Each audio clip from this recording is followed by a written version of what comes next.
तुलसी अब रामचंद्र की जय।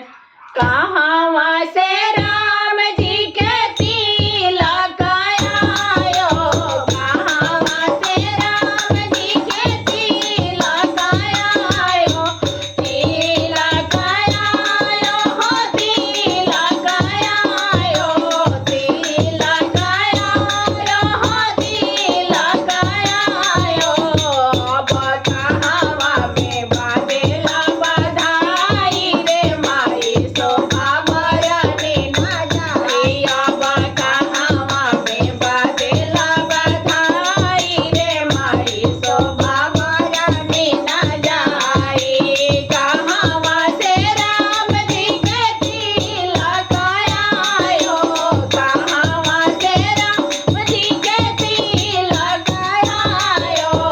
अब कहाँ में बाजेला बधाई रे माई शोभा बरनी न जाई। अब कहाँ में बाजेला बधाई रे माई शोभा बरनी न जाई।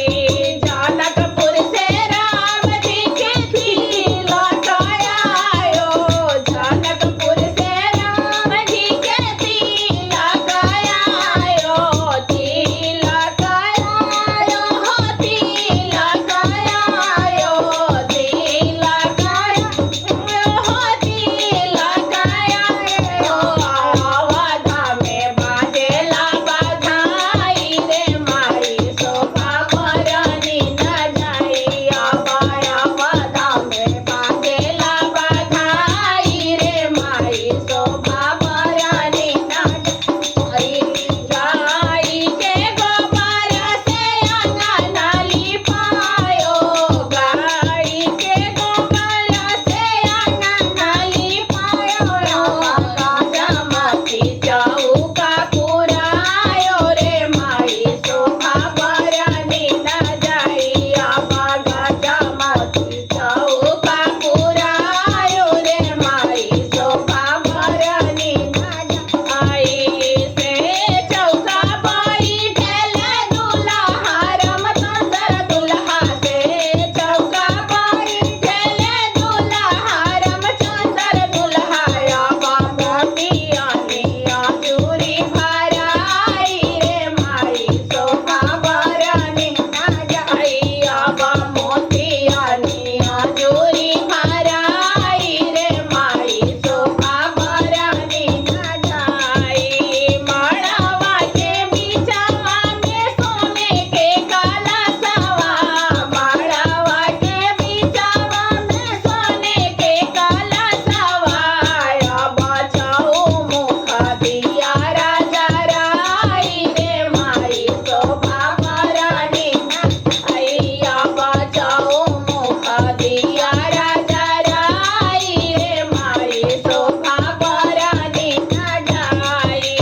स्वर्ग से देवलोक फूल बरसाए, स्वर्ग से देवलोक फूल बरसायो। अब सखी सब मंगल गाई रे माई शोभा बरनी न जाई। अब सखी सब मंगल गाई रे माई शोभा बरनी न जाई। कहाँ से राम जी के तिलक आयो, कहाँ से राम जी के तिलक आयो।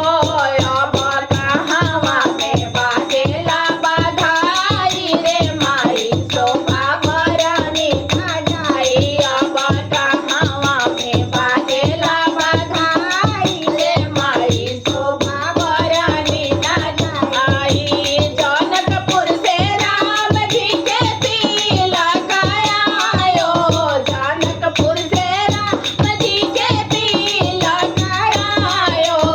अब अवध में बाजेला बधाई रे माई शोभा बरनी न जाई। अब अवध में बाजेला बधाई रे माई शोभा बरनी न जाई। बोलो सिया रामचंद्र की जय, सरकार की जय।